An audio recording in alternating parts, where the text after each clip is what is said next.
Welcome, everyone. Thank you so much for being here. I'm the moderator today. My name is Elizabeth. And for anyone watching the recording of this, I'm a librarian at AADL.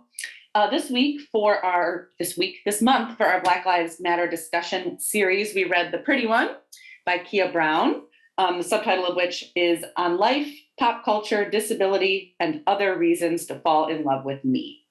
So this was our selection this month. And we've all read it and are here to talk about it. And I prepared just some discussion topics and questions. And I wanted to open just by saying that I thought it was kind of one of the overarching themes of the book was how Keah Brown's perception of herself and her disability changed over the course of her life, from childhood to then teenager and young adult to kind of where she is today. She talks about that in multiple chapters of the book. And I just wanted to open with your thoughts on that and how you thought that her perspective of herself and her body changed, and just kind of get going with that. I'll start.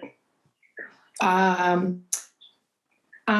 liked where she was coming from. I appreciated her voice, and it made me think about, even though I try hard not to be ableist or make any kind of judgment when someone has any kind of apparent physical disability, there may be some elements of like, I hate to say pity, but but it just made me think not to do. I mean, and she's not the first one. There's so many other folks that have been so inspiring, and I don't mean to say inspiring because of their disability, but just because of their ability to whatever they have done.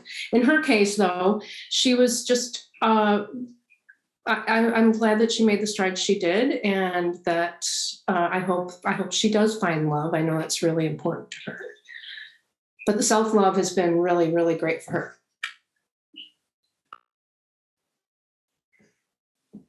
I am able-bodied, but I don't know, I shouldn't say surprised, but just how relatable like that path was that Elizabeth mentioned, of kind of like happy-go-lucky kid, and then you're becoming more aware of your own body and having some like self-hatred of just the way you look. I think is normal for most people, and then kind of in adulthood reckoning with who you are in your body. So I felt that was pretty like universal for many people. Yeah, I agree with that universality, and I thought I appreciated how honest she was in this book, just about how difficult a time she had, like when she was a teenager and she was experiencing suicidal ideation and she was harming herself, and how she had to sort of switch from, it involved a lot of self-love, but it also, she had to make a switch from thinking about like her disability as something that would go away or change into like something that she needed rights and representation for instead. And it just, I appreciated her honesty in showing how she got to that path. So. I agree. I also really enjoyed her learning about how to define herself in her disability and how that was for her, and her discussion on how that might be different for other people as well, and sort of that acknowledgement and really how that changed for her, and just kind of made me look at myself too and be like, okay, what are my definitions, and how that path has been for me, like her. So I also found that very relatable. I also like how she, for me, I sort of read it as a coming of age of her discovering herself, who she was, who she wanted to be, and accepting her faults and embracing her differences, and how she can use those differences to better herself and those around her. I also loved how she took on those friendships and relationships and people in her life. And also those people she met through all of the television shows, those people, those characters that she fell in love with, and the music. I love those as guiding points in her life, because we all do that. We all rely on those people in our inner circles, as also the people that we, or the music and the books that we absorb, and how important those can be to get us through difficult times in our lives. I just love the lens, and I love her like unapologetic voice of just talking about loving television, loving these characters. I love that, but I also like that it was laced with her self-discovery and her path towards accepting her disability and moving forward with it, and not using it as a hindrance or a reason to hate herself. She could love herself anyway. I really like that about the book. When she goes into the dialogue with herself in the book about how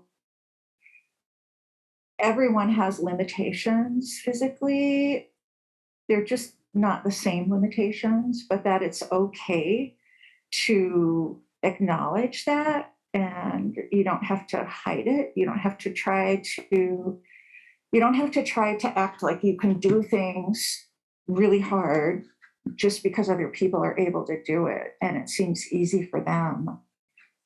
I don't know if anybody else got something out of that, but being older and having lots of aches and pains, I totally related to the fact that sometimes I want to try and do more than I really probably should, because I don't want to be perceived as the person that's slowing a group down, or perceived as the person who doesn't have the strength to keep up.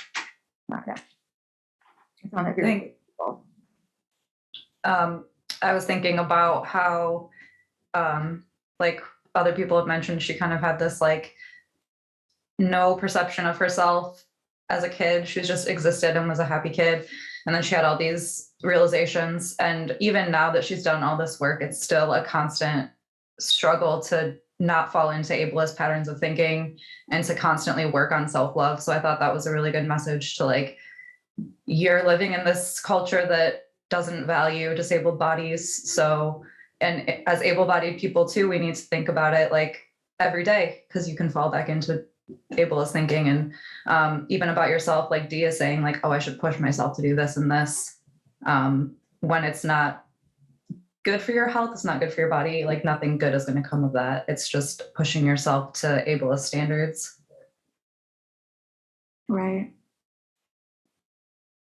It goes back to that acceptance thing, you know, that this is the life you are in and this is the body that you are in. And no matter what anybody else's perception of health and beauty is, we all have the right to live in the bodies that we were given and to be at peace with that. Yeah, I think it's interesting how she points out, I mean, it really made me think about how she points out that in our culture, we view movement as like the best way to be healthy, constant movement and constant doing, and that like to sit down and to be still, even physically, like is just a form of laziness. And it's like what you're saying, Dee, that you can do what your body can do. And I think that it's just a interesting way to frame that as a shift that needs to happen, is that we need to like reframe how we view health even. Well, I think right off the gate in the book, she discusses her relationship with chairs. I've never thought so much about sitting and movement and lack of movement, and her relationship with chairs. And I thought that was a great way to start the book, because it was funny. It was totally correct and valid. And it made a point of like, you have a chair, you can sit, you can stand, you can sit. And I just really loved how she went into so much detail about, in a funny way, about her relationship with chairs and how much she relied on them. Yeah, I like that too. I also liked how she talks about which chairs are uncomfortable and why. And, you know, I kind of have a thing about comfortable chairs myself. But yeah, that was a really good, I think, a very good start to the book. I think someone touched on this. I'm not sure who, but I thought I agreed with whoever said this. It might have been Dee, that one of the most important kind of, in my mind, messages in the book is that Keah Brown is not a complete person despite being disabled. She's a complete person, and part of her complete personhood is being disabled. And that was a really thoughtful message for me, and something that, as Beth was saying, like, I've fallen into this thinking too, like, oh, like, and Keah Brown references Stephen Hawking, because when he died, a lot of people were like, oh, he's finally free from his body, or you know, and she pushed back against that. And, you know, many people were disagreeing with her anyway. But, you know, I've fallen into that of like, oh, like this person, like it might look like they're in pain, or it might seem like they're struggling or something. And like, you know, and I really appreciated her point that she is a whole person as it is. And it's not like, oh, and I'm disabled. It's just, that's who she is. And I just thought that was a really important message. And I thought the Stephen Hawking excerpt kind of portion was really interesting too. And her pushing back against the people who were expressing that he was finally free of his disability. And I just thought that was really interesting.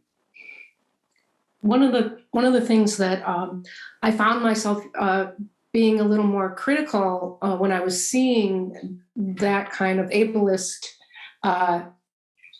and you know, like I saw one in a obituary, because I read those, and I don't want to, but it was, I happened to know the person that was, but the brother wrote it anyway. It was just more like, now the same idea, like now she's, you know, she had suffered in her wheelchair and now she'll be free. And so I caught that. And I also someone had asked me what I was reading, and I mentioned this book, and it was, oh, that sounds terrible. You know, like that she's living through this. It's like, no, that's her point. She doesn't want you to feel sorry for her. It's just, you know, it made me think, like, I wish we could all just be like, sort of, you know how it is on cartoons, like someone might have one eye, or, you know, and like, it's no big deal, you know. I mean, I wish could be like that, where we were just more open to differences in general. Yeah, and it's funny when you think about different types of disability. I remember as a little tiny child, my grandfather lost an arm when he was like 18 years old or 19 years old. And so I grew up with him, you know, knowing my grandfather. And when he was older, he showed me a picture of himself when he was a young man. And I looked at the picture and he was like, so what do you notice? What do you see? And I said, well, if you're young, you know, you're kind of good looking. And he was like, did you notice I have my arm? And I was like, oh, you have your arm in this picture. But it didn't even dawn on me at the time.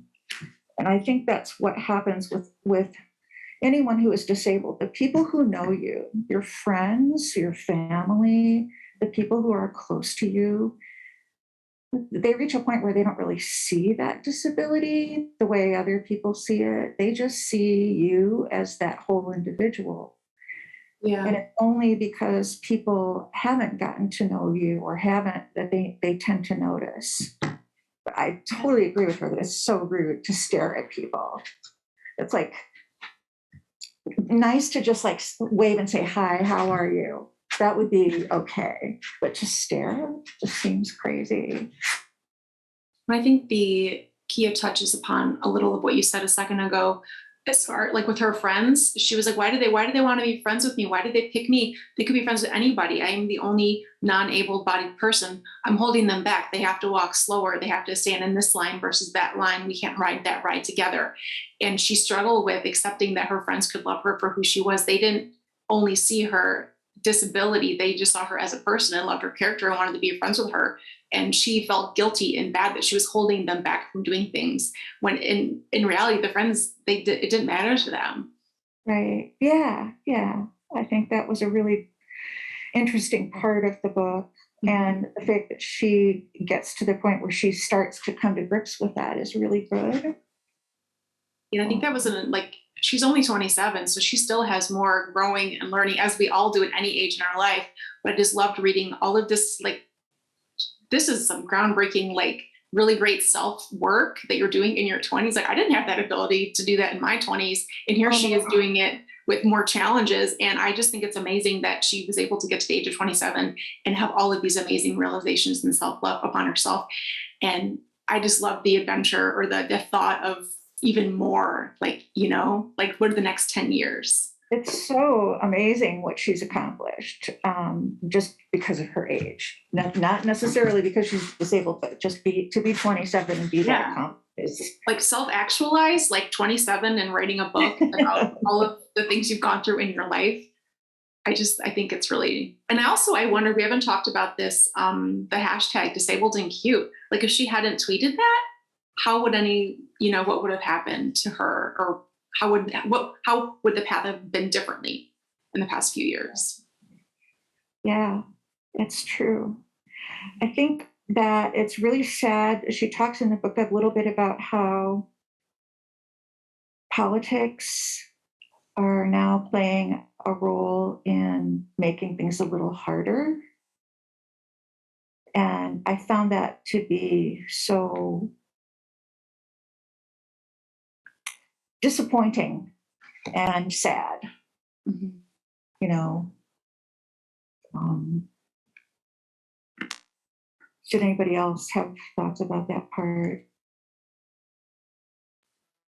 What was the reference particularly? I don't remember. What about politics? She talks at one point about an act that was passed in Congress by the Republican. Oh, yeah, Republican. Right, and it was about employment and about access, right. And it was a limitation that they wanted to place. And it's like, why would you do that? Why would anybody want to make it more difficult than it already is? It just seems like the opposite of what our government should want to do. Yeah, and something she touches on a little bit is like coming up against the resistance people have in making the world accessible for disabled people, is that there's always a cost to it.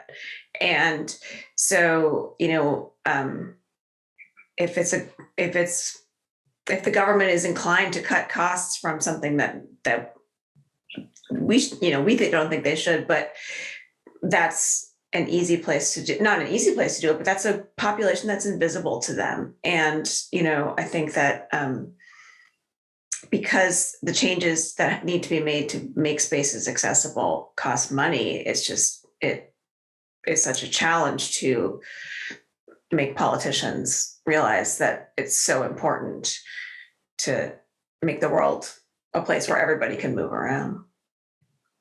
Right. Yeah, like all other things in politics, cost tends to be the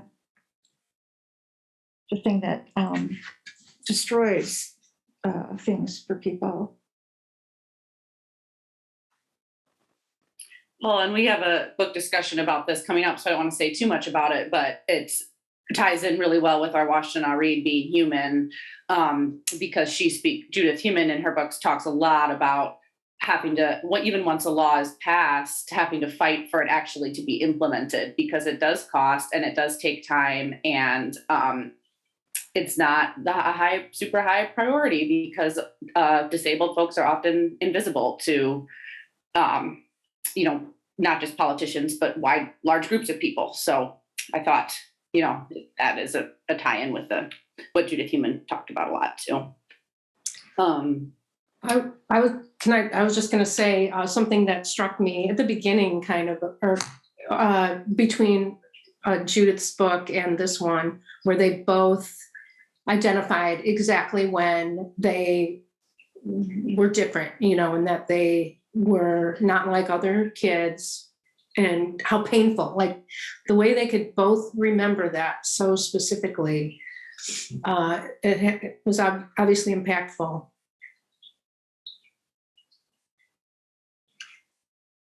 Yeah, the age that you realize that something about you is different than other people.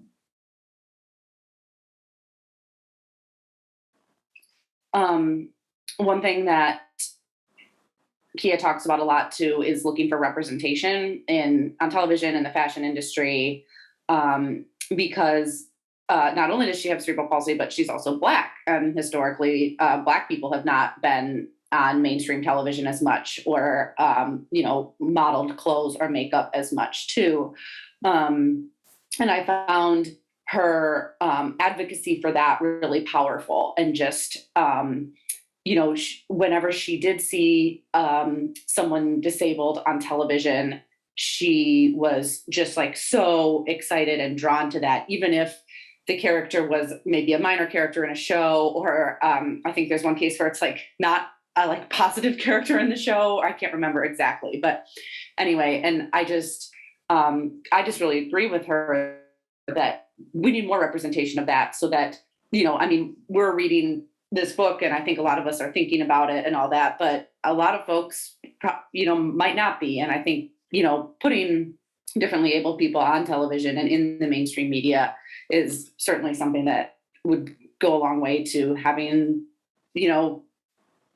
as Beth was saying earlier, just not having their disability be a thing that we notice / that affects relationships. So I really appreciated her advocacy for that. And I was really interested in that chapter, especially about the fashion industry and makeup and stuff like that.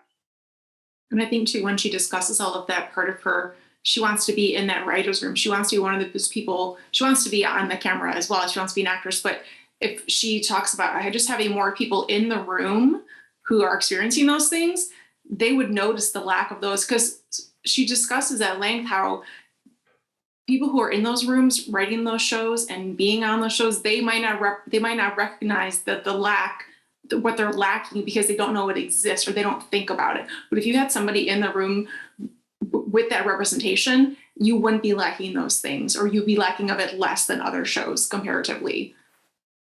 It's a huge driving force for her, and having this voice is this representation in pop culture and in media, which is a passion of hers.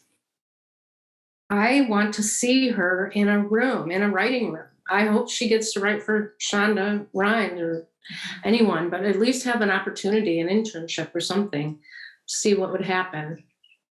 Yeah, that would be really awesome. I think that's part of the reason this book is so exciting. She is so young, and so there's such opportunity for her to do good work in the future. And I will admit that I felt a little bit old reading this book, just because her references tended to be about 10, 15 years too young for me. But it was exciting to hear this younger voice, to be like, okay, well, I'm used to disability advocates being a little bit older. And so it was nice to be like, okay, here she is. Maybe this, like, she started on Twitter. That's amazing, which got her this book deal, which then, like, okay, what's the next step? Where is she going to be next year? She's already working with Tommy Hilfiger. She's, got all of these aspirations that it just seems like the sky's the limit. So I'm really, really excited to see where she takes us next. And I'm really interested to see what her next book is like, if she writes another one, if it'll follow these same themes, or if she goes in a different direction with it. I also think too that the parts of the book where she talked about relationships with her family was really important. The honesty, the level of honesty that she has in the book is amazing. But, when she comes back to the thing of, well, this relationship didn't work out. This relationship didn't work out. I'm going to work on this relationship because I think it's closer, right? Like maybe more achievable.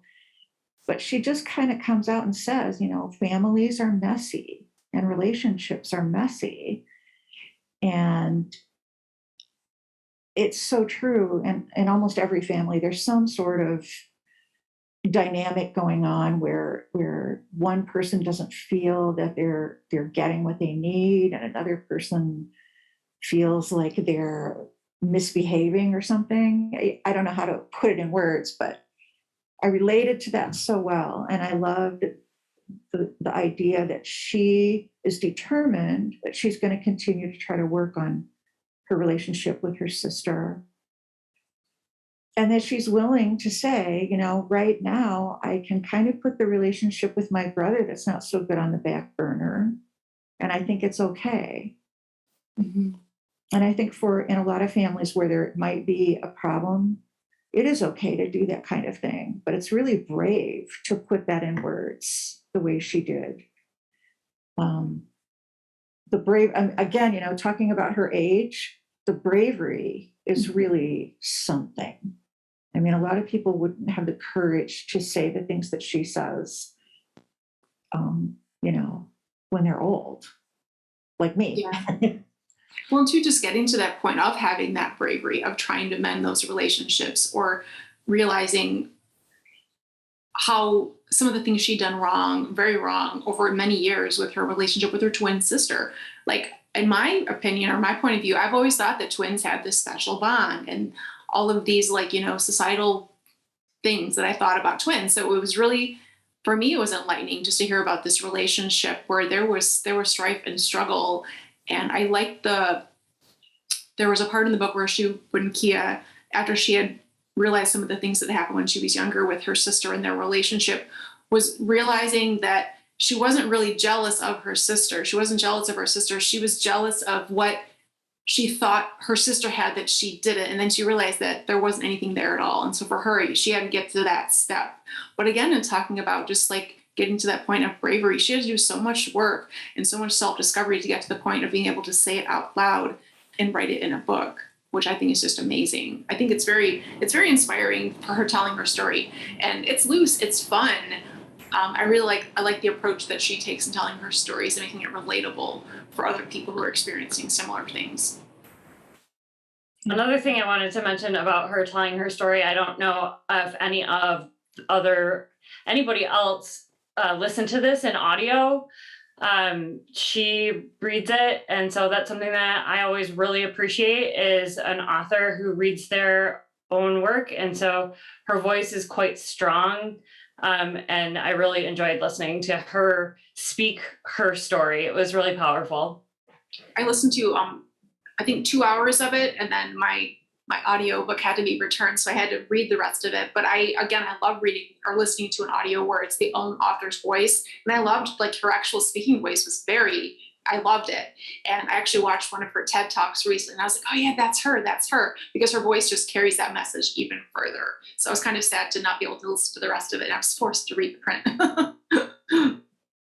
Yeah, I'm going to have to listen to the audio now.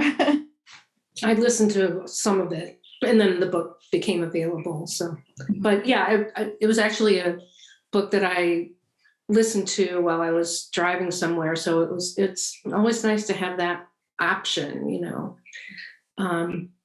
But anyway, I get distracted, like hard to key in on the whole book sometimes if you're driving. I don't know, depends where, but I was going to also how she revealed her relationship with her family, her sister and brothers too, and then also the friend that she lost, and how she was able to really take a look at, you know, how she impacted their friendship, and was really brutally honest. And yeah, who can do that? That's really, it's very delicate. Yeah. And I think a lot of this is particularly noteworthy in the way that she tells her story, because a lot of what we've just talked about the past few minutes has nothing at all to do with her cerebral palsy, right? Like getting on with your family or not, or having familial struggles, or like a friendship ending because of your actions. Or Amanda brought this up earlier, like connecting with TV cures. I mean, so much of her, I love how she both talks about her disability and also talks about things that are universal regardless of your abilities. I thought that was a really, really like kind of wonderful way to tell her story, because it helped emphasize her point that her disability is not, I mean, it's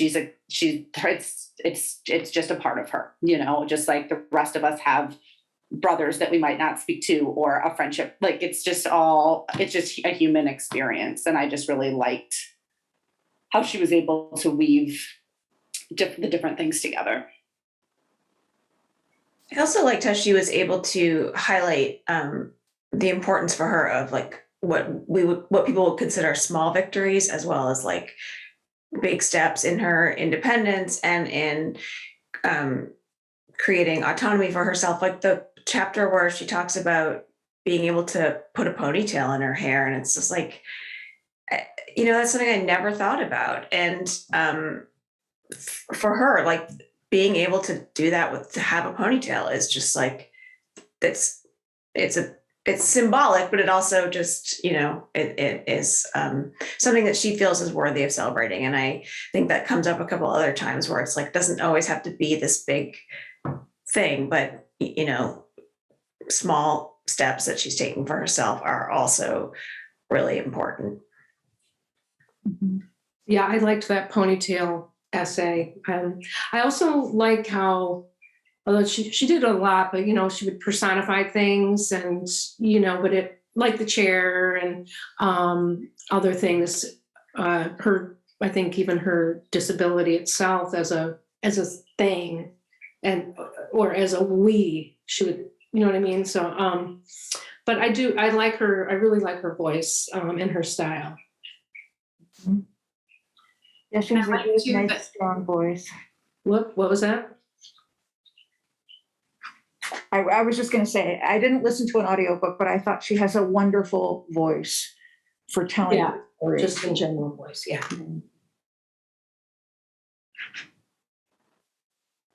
One quote that I pulled out that is that she writes is, often for marginalized people of color, our sadness is misinterpreted as anger. And she writes that being like emotionally vulnerable and showing sadness is kind of a revolutionary act. And she also mentions that often people are encouraged to pray, which I think she writes, if that works, or if that's helpful for you, then that's great. But like, that's not a solution for everyone. And it's not a universal solution, and I just thought that I just really like that the concept of being emotional and showing sadness is a kind of an act of revolution for a lot of folks in her position and other people too. And I thought that was a really powerful statement, and in the essay where that comes up, just found that really interesting. I think that when she talks about a Black person crying and that being a problem for the rest of the world, I think it goes a little bit beyond that too. I mean, I don't know if this is totally true, but I think that whenever you see a person crying in the world, like you're walking down the street and there's somebody crying on the street, a lot of people are upset by that. They don't want to acknowledge it. They don't want to. I think they're afraid of that pain that they're witnessing. They're afraid to get, tainted by it or pulled into it or to become a part of it. And tears can be really scary for a lot of people. They see that there's a strong emotion going on, whether it's grief or whether it's rage or whatever it is. A lot of people don't want to, their first instinct is to not go there, right? And I think that it's even more true if you are a Black person or a Black male, for instance. A lot of people could definitely misinterpret your tears, just as we can misinterpret anybody's. But crying is a very powerful release of emotion for the person who's doing the crying. But I think other people get scared by it. I don't know. I thought it was good that she brought that up in the book, because in general, I think that, at least in our culture, crying in a public place is not acceptable, or that's the perception of it. Or maybe I'm just too old and that's from my generation, but I know in my generation, it wasn't acceptable. Yeah, I think she says when she was a kid, she used to cry a lot, and it was like her performative actions, and she like kind of attributes it to her wanting to be a performer and being performative about everything she does. But then at some point, she realizes that people aren't receiving it in the way she thinks they are, and people are interpreting it as a sign of weakness rather than a sign of rebellion. And so I think that, yeah, like our culture really interprets sadness in a way that's very strange. And she acknowledges that and is like, well, she talks about crying a lot and like how amazing it is, and how powerful, like Elizabeth said, it is, and how revolutionary it can be, especially for a woman of color who's also disabled. Yeah. And I was thinking a lot too about not only the power of sadness and showing sad emotion, but just the power of loving herself and being joyful. I think I mentioned this in another discussion we had, but I think it was an interview with the author of The Vanishing Half, who was on a photo shoot, and the photographer, who was like French, was like, no, you look too happy. You should look more like an American Black woman. And she was like, what does that mean? And he was like, you should look sad. And like, I've been thinking, like, that has stuck with me since I read it, about people's expectations of how Black people should live and how people with disabilities should live, that there's this expectation that you should be sad about something. And any time that they're not showing sadness, it's like, oh, you're brave for just living your regular life or whatever, but allowing them to just truly be full people and experience joy and the full gamut of emotions. I think that part has kind of stayed with me, that her really embracing her joy and her self-love. I think too, she mentions how crying and showing that emotion, whether it's a positive or a negative connotation, it's just all, it boils down to vulnerability and how vulnerable you feel and how much you want that vulnerability seen in the world, which is not always welcome. There was a line that I marked because I thought it was really relatable. We kind of talked about it earlier, but it was when she was talking about crying. But let's see. I spent so many of my high school and college years crying for who I was because I was too depressed to see who I could be. And that, that really summed up, I think, how we all tend to get, when we're having self-loathing or anything like that. But yeah, I found that super relatable, thinking about. But I think too, for her, some of the crying was due to physical pain. And she felt that, again, with the vulnerability of like showing that her difference and the pain she was having because of that, she didn't want that seen. She didn't want, if she was falling and she would hurt her leg or hurt her hip, she would cry. Or when she had surgery, she would cry because it was painful. But then you also had the pain of the emotional baggage that could come with like that vulnerability of crying because you are in pain because of your disability. So that's many levels. That's a lot of emotion. That's a lot to unpack for one person.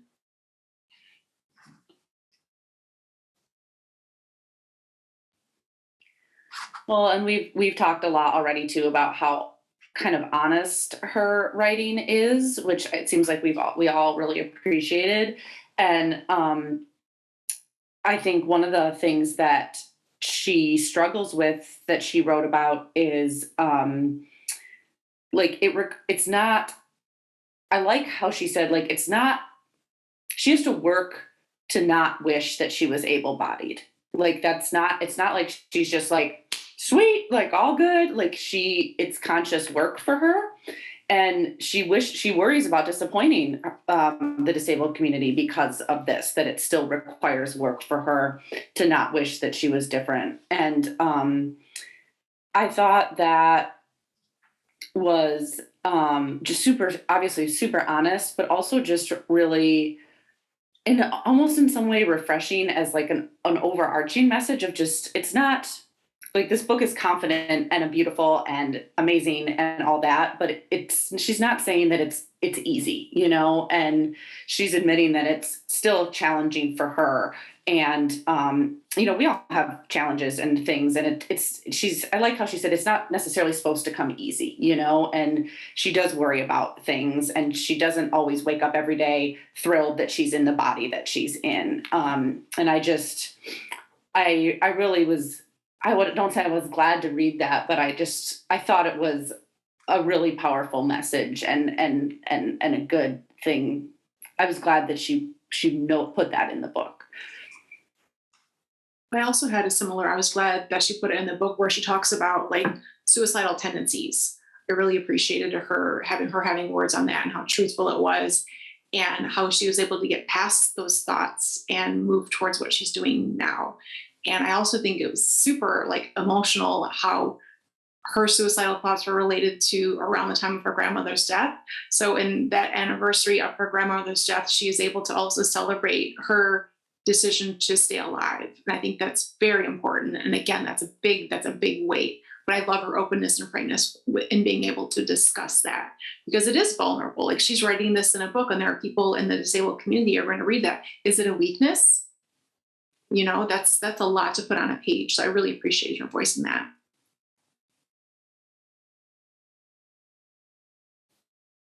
I liked her, the section that she talks about power and privilege,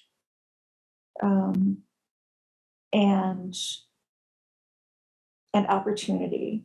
And she talks a little bit about how she's had privileges that some other disabled people have not had.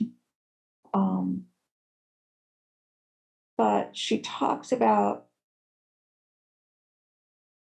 little bit about some of the power structure and that we live in, you know, the power structure that we live in, where even as a disabled person, you know, she going to a store with her friends who are all white, being singled out as they're all leaving together as the person that they think was shoplifting, you know, that kind of thing. It's kind of amazing to me that kind of thing still occurs on a regular basis in the world that we live in. It seems so backward to me in terms of the history, you know, of our struggle here in the United States with fairness and equality. But the fact that it still continues on at that level is brutal. It's just brutal.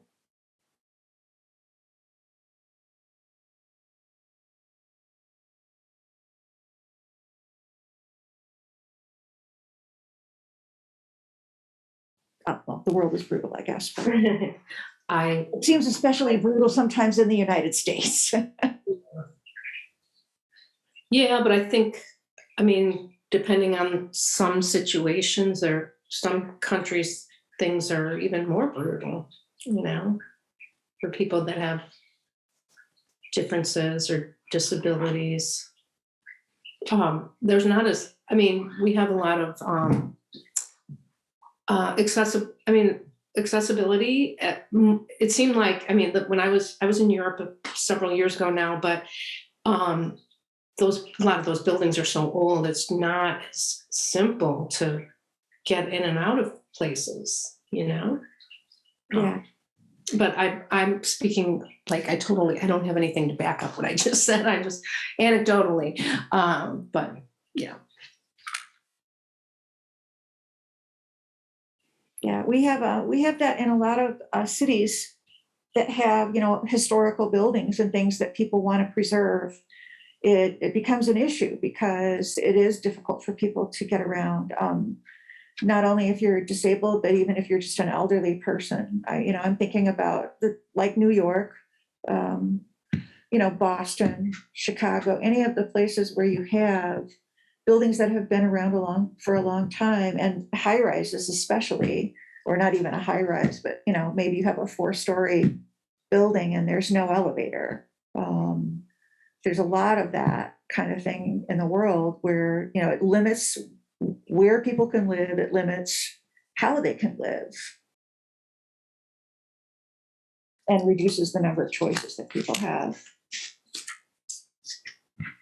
One of the quotes that she mentions, she says that when we acknowledge differences, we must acknowledge privilege, and that opens up a whole other can of worms. So that's part and parcel of what you were just speaking of, is just that when you recognize the differences, you need to recognize the privilege behind Right, those decisions or lack of accessibility. right. Unfortunately, that can of worms has to be opened at some point, right? Oh, totally, yes. Yeah. One of the last kind of questions / comments I'd written down is just one of what I found to be a particularly emotional chapter is her chapter when she writes about finding love and her experiences with that so far in her life and lack of experience with that. And I just kind of wanted to hear others' thoughts on that. I found it a really emotional and beautiful and sad and a lot of just, I guess, emotional chapter. And I thought it was pretty cool that she decided to write about that, because I think that can be a very personal topic for many people. And in some ways, an embarrassing topic. Like, I'm not sure I would write a chapter about like my college love life, but or lack thereof. And I just wondered if anyone else, Beth had mentioned earlier that you hope that she finds love, but just wanted to hear others' thoughts on that, because I enjoyed that chapter and thought it was a particularly emotional one. Yeah, I thought it was a great chapter too, very revealing and yeah, very, and emotional. But I was coming away with that with just a lot of hope for her, that she gets to experience the things she's if she gets into a writer's room or whatever, the more she develops, and gets older, the more opportunities she'll have. And I hope love is one of those. Yeah. When I was reading that chapter, she's super into pop culture and TV shows. And also, like, I'm not the biggest fan of romantic comedies, and she loves those. And she has all of these examples of moments that she would like to repeat in real life with her love. And I want that for her. But also part of me, like, I hadn't watched a lot of those movies, so I know those instances can be, or what they can feel like. But for me, I just love that was her point of view of thinking about what she thought it was supposed to feel like and what she thought it was supposed to look like. And because of what she had seen and witnessed on television. So I thought that was really, really dear and profound for her.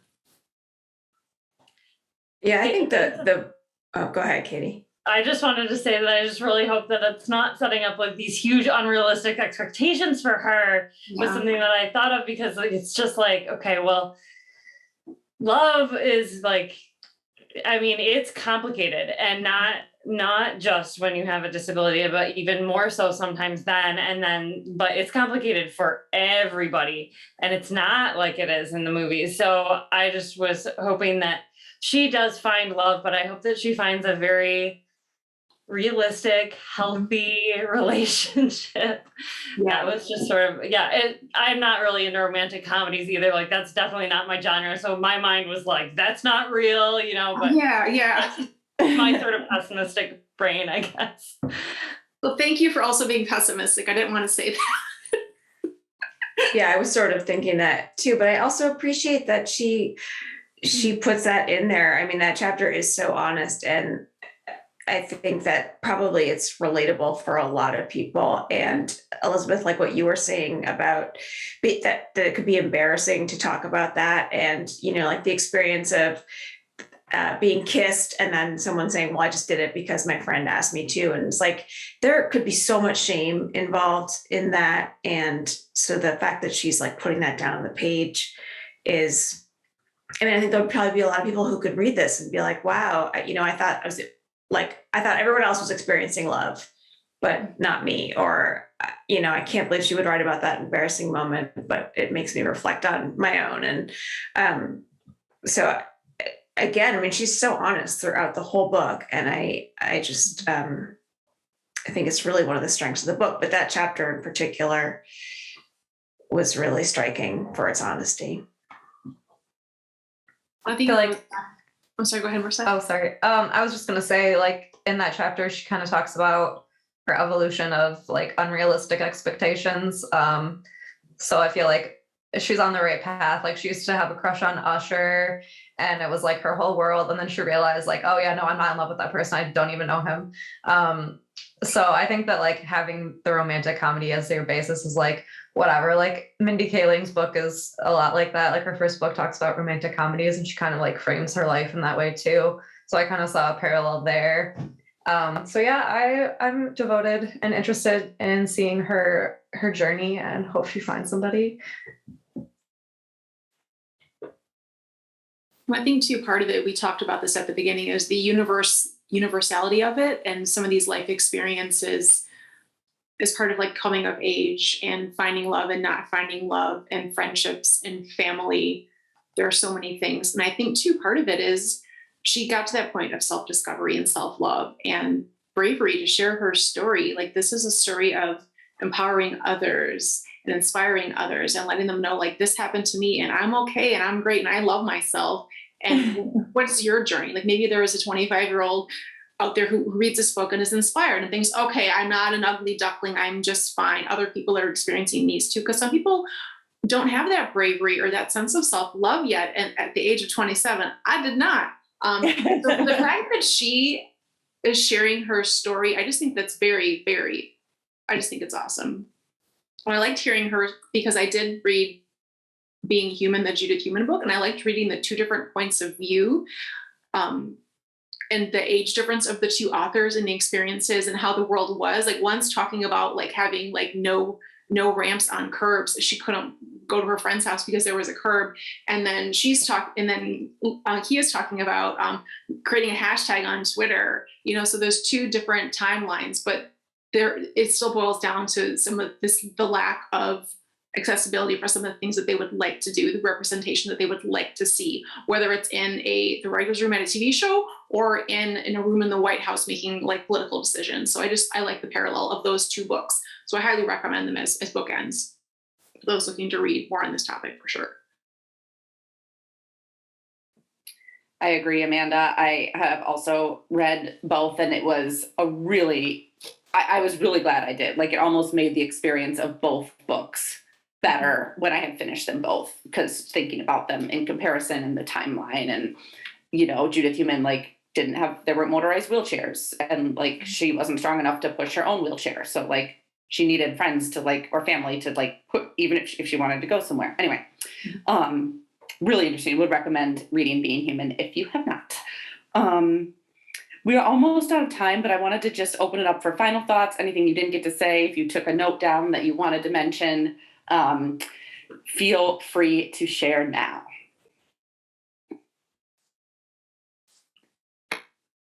I am glad that this was a choice for the BLM, books, just because of the fact that she has a disability, and it's good to hear other voices and read them.